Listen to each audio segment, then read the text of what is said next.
All right, you guys are a fun group, I can see that. I will go back a little bit further in my history than I normally do when I tell something about my bio. But I guess I am a Rotary success story. I grew up in a very small town in a very abusive family environment. And I had a school administrator who stepped in, who was a member of a Rotary club, and compelled the Rotary group to send me on a scholarship to Germany, where I lived for a year with a family. And I was able to finish out my high school there and quickly move away from my hometown and go on to greater and better things. And I have Rotary to thank for absolutely coming in, stepping in, and changing my life for the better. So I thank you for that. Okay, so my background, I intentionally didn't send a bio because my bio is a little strange and it comes out a little bit better when I talk about it directly.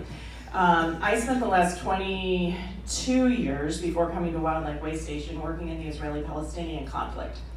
I ran a program that brought Jews and Palestinians together in Israel and Palestine. I had a great amount of contact with Rotary at that time. Rotary International supported our programs. We did work with everything from kindergarten, preschool programs, all the way through professional development programs for engineers, medical doctors, journalists. I worked with the United Nations, I worked with the Palestinian government, and with the Israeli government as well. So my background is in essentially conflict resolution. I retired, I guess you could say, from that area of work about 4 years ago. My children were very little, and I was spending about 4 months a year in the Middle East, and I had to make that hard choice as a parent to decide if I was going to be around for my kids while they were growing up or be on the other side of the world. So I made the easy and right choice to take care of my kids, and that allowed me to finish my PhD in conflict resolution. Thereafter, I decided that it was time, the kids had grown a little bit, and I needed something with a little shorter commute than 15,000 miles. I think I actually found my calling last year, so it's been just a year now, and I became the director of the Wildlife Waystation, and I could not be more excited about the work that I have been doing there for the last year. To give you a little background about what is Wildlife Waystation, I know some of you, one of you, grew up very near there, and I apparently terrorized the animals as a child. And someone else told me it's LA's, best kept secret. They weren't aware of it, and have grown up here and lived here much of their life. And it's one of those little gems in the city that people don't know about. Wildlife Waystation is an animal sanctuary, and it has existed for 41 years. It is in the Little Tahunga Canyon near Sylmar, 5 miles up into the Angeles National Forest off the Osborne exit in the 210. So it's just right up the street, really, from you here. It was started by a woman named Martine Collette, and Martine has a fascinating story. She's in her late 70s now, and she doesn't go out and do as many speeches and outreach as she used to. But Martine grew up as a diplomat's daughter and had lived all over the world, and everywhere that she lived, she had connected to the native wildlife.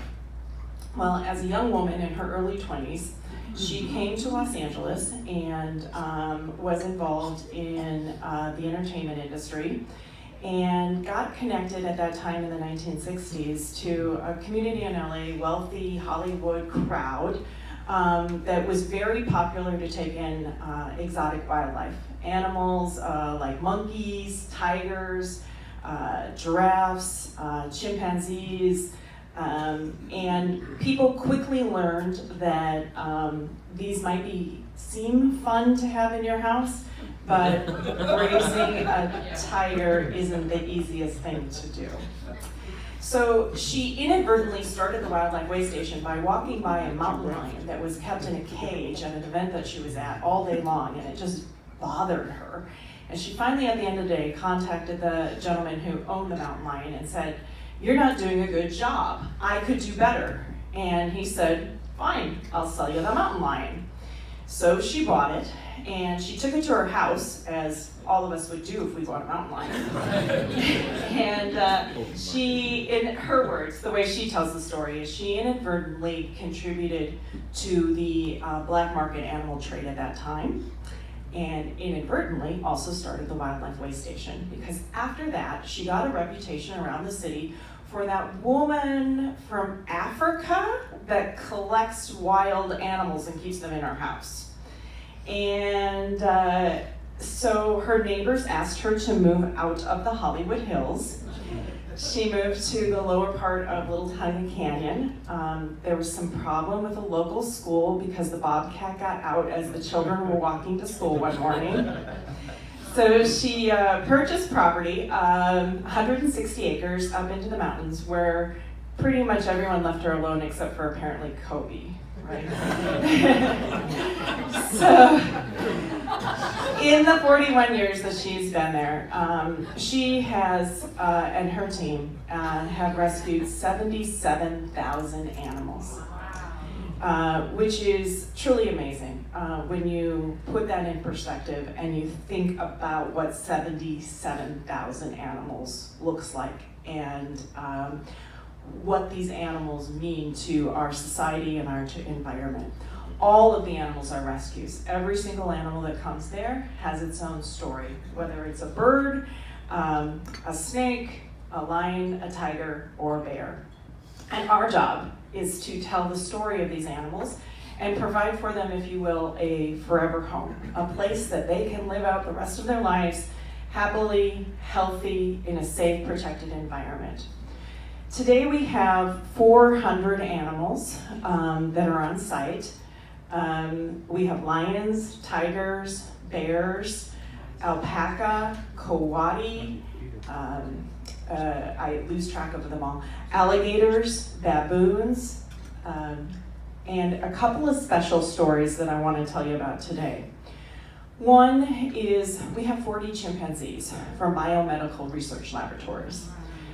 Now, biomedical research on chimpanzees became against the law in 2005. Since that time, there are still 850 chimps in research labs in the United States. Martine started working with chimps almost against her will. She was afraid of them, and she didn't know how to take care of them. She didn't know what they entailed, what they required. But a contact of hers at one of the research labs 20 years ago asked if she could take 1 or 2 chimps because they were on their way to what they call corrosive research, which is end-of-life research. So they do biomedical testing to see how much of a particular drug that they can give the animal before it will kill it. And the intention is to kill it. So that is the kind of testing that they do. So she accepted 2 chimps and said, okay, I think I can do that.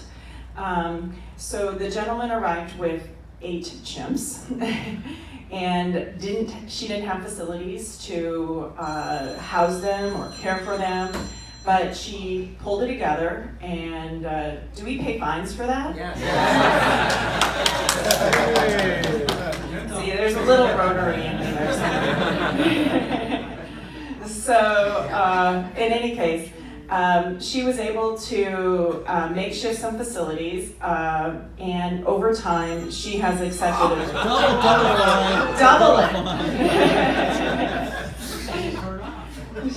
She has accepted a total of 60 chimps over the last 20 years. Some of those chimps have been in very bad medical condition, and they have been self-sabotagers, which are animals that pick at their own skin, they'll pull out their own hair, they will intentionally hurt themselves, they'll hurt their ears, they'll try to pull out their own teeth. And that is because of the psychological and medical abuse that they went through. Today, we have a very healthy population that is divided into different family groups, And we have chimps that are from the ages of 5 years old up to 50 years old. And chimps can live as long as 60 years old. The mic is playing a trick on me here. So it's the second largest chimp sanctuary in the United States. And I really recommend that you come and take a look at what it's like to raise these chimpanzees. Because when you see them in their family groups and you see the communication that they have between them, and you think about the kind of facilities that they grew up in before they were able to come here, it is moving, and you realize that chimpanzees are closer related to us than to gorillas. And we have set up one container, it's a transfer cage, that they had lived in their entire life, 20 years before they came to live at Wildlife Waystation. And these are about 6 feet by 6 feet by 5 feet tall. And for a chimpanzee to be living in that environment and raised in that environment and have any kind of ability to socialize after that, it's like putting us in solitary confinement for that many years and expecting us to go out and live a normal life in society. And Martine has been able to create that environment. The second group of animals that I wanted to share with you about is our wolves. You may hear a lot of news about wolves in different national parks in Yellowstone. They were recently reintroduced in Yellowstone after the decimation of the population, and they've actually been able to change the environment there. They introduced just 15 wolves into a massive acre park, and they were able to, because of their hunting skills, they were able to take out some of the invasive species that allowed for the larger species to have access to streams and grassways that they hadn't had access to in 40 years, and it's revitalized the park. We had 4 wolves on our property, but more recently we took in an additional 15. And these 15 wolves have very tragic stories. They just arrived in June. They were from a fur farm outside the state. A woman was breeding wolves for the purpose of transrectally electrocuting them, skinning them, and then selling their pelts. And she had them organized according to the color of their coat.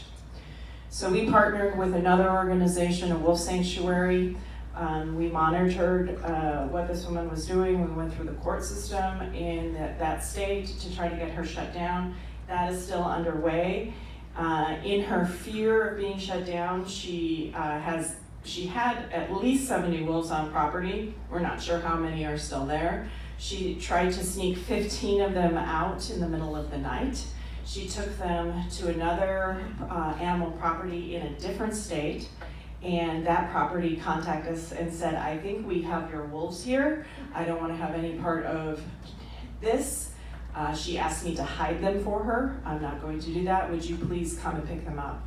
And in 48 hours later, we had 2 trucks in the Midwest, and we were sedating wolves and bringing them back across the country. So we now have these 15 new beauties on our property, and 3 of them are pregnant. They are pupping any minute.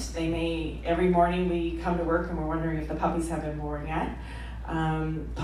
Wolves can have anywhere from 3 to 9 puppies, so we're going to have a lot of wolves coming up, and we're very excited about that because, as I said, each of the animals that comes to Wildlife Waystation has their own story and their own background of how they came there.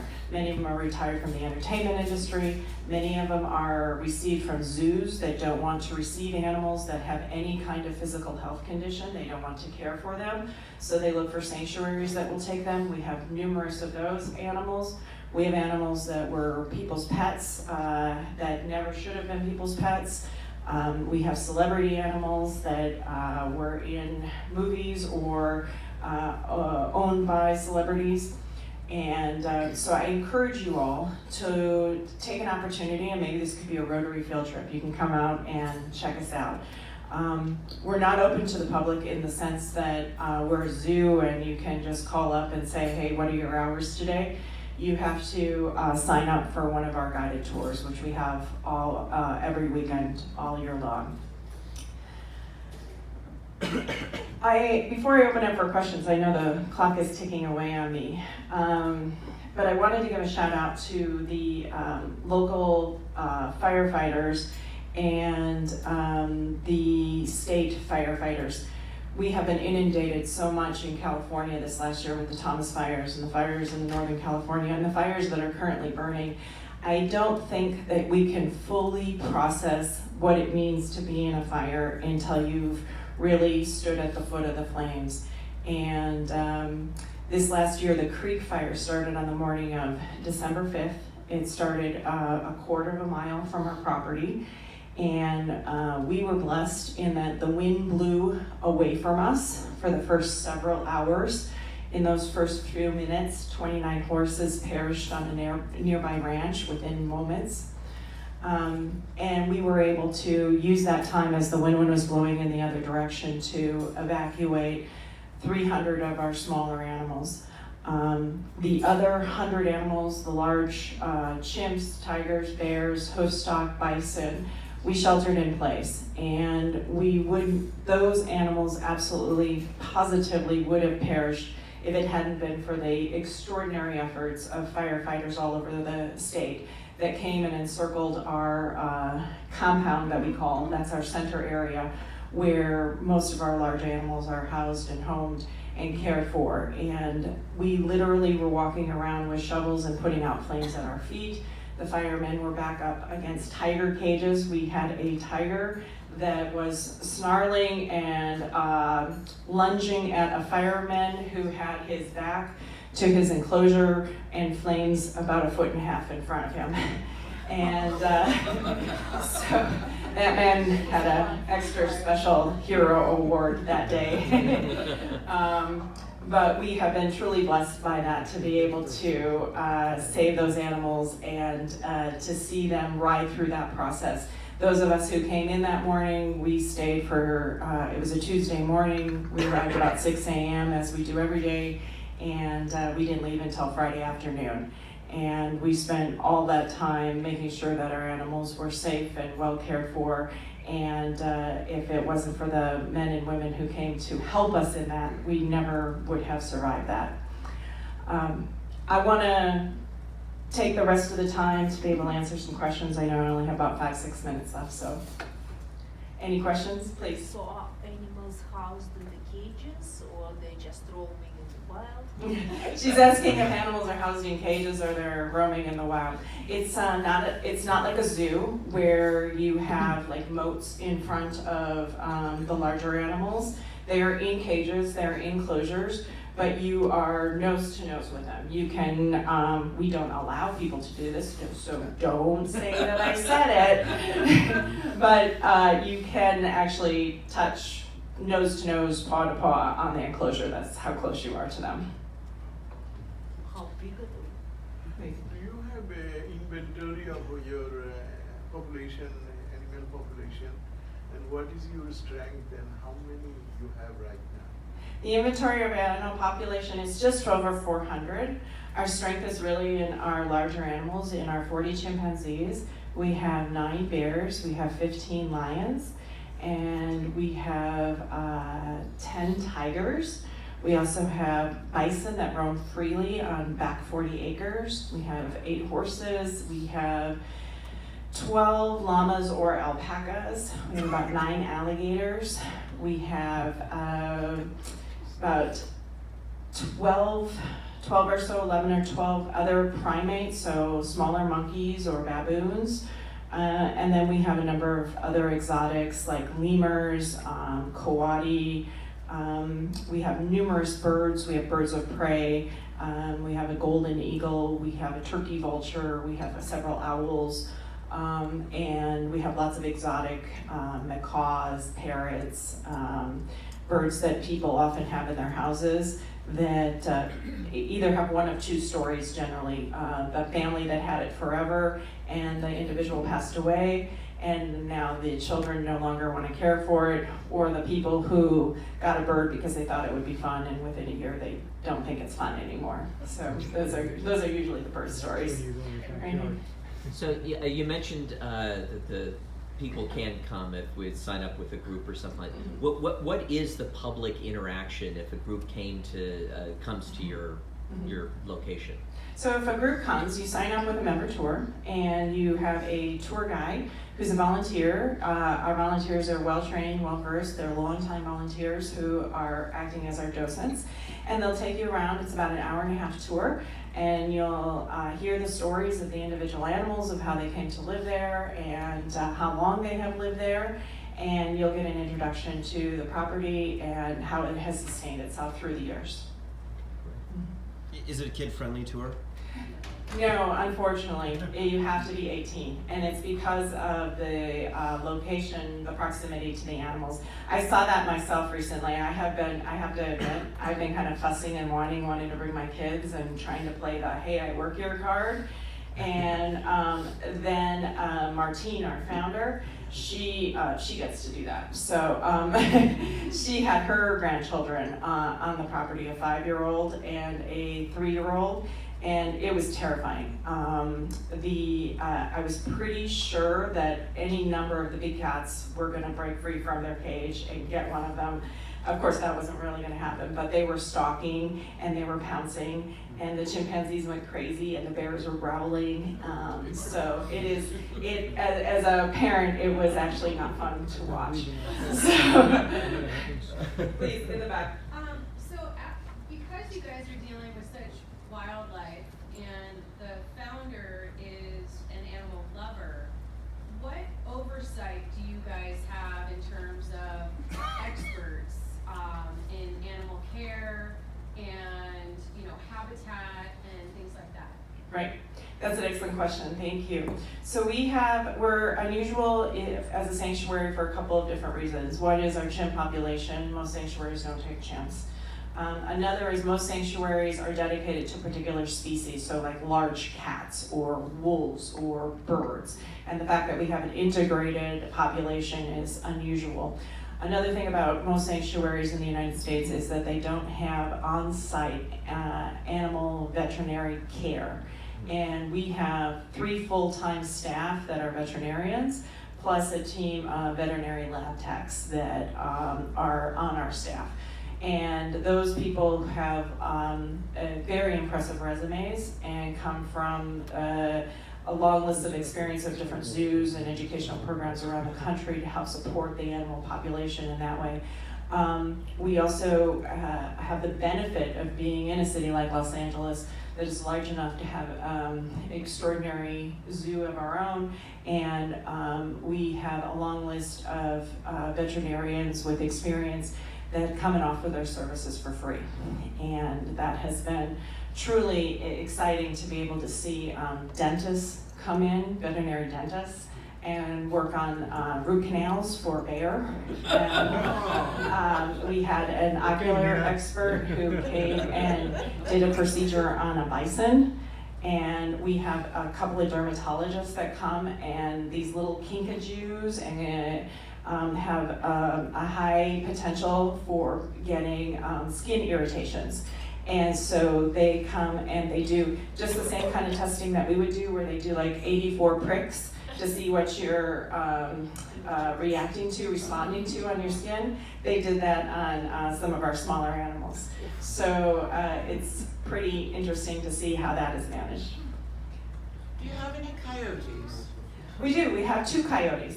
We have, both of them have health issues. One is diabetic and one is hyperthyroid. And they definitely couldn't survive in the wild.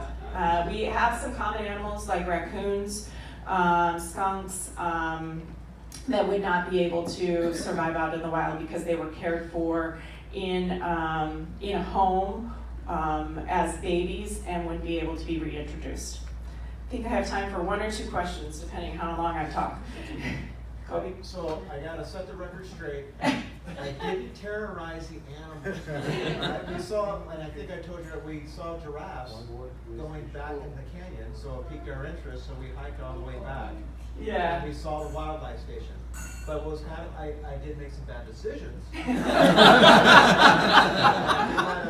Fed the animals and got chased off, and now knowing, that, tigers and bears, you shouldn't, get that close. But we were kids and it was fun. But it actually piqued our interest in wildlife and hiking and camping and all that. So for many, many years, I've seen the wildlife station in action, and you guys are amazing in the work that you do. Thank you very much. Thank you. And I will end with one last story. Martine is a little bit of a streak in her funny bone, and she tells a story of she had a tiger that used to just roam around the property before.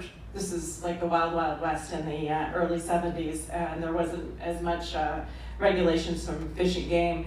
And the tiger would come up to the front of her fence line.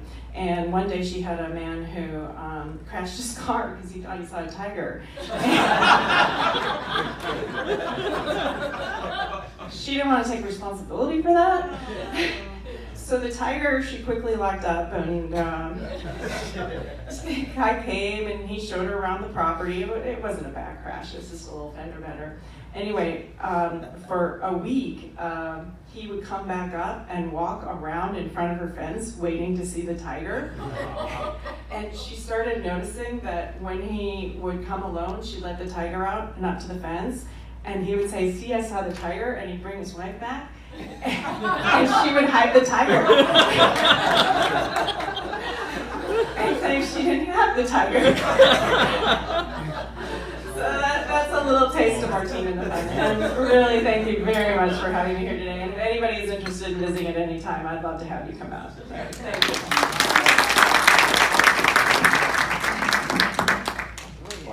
Lions and tigers and bears, oh my. Bye, hopefully we will head out there one day, right? Yeah. As a group. All right, well, thank you very much for your lovely presentation and inspiring us about the wildlife out here, which we didn't know there was actually all these, over 400 animals. Wow, awesome. So here's a gift for appreciation. This you're gonna love because it ties to your family history with Rotarians. So you're gonna have a lovely pen to write with, and also a nice little letter opener, and we'll remind you of us, and hopefully you can come back again. Thank you. Thank you very much.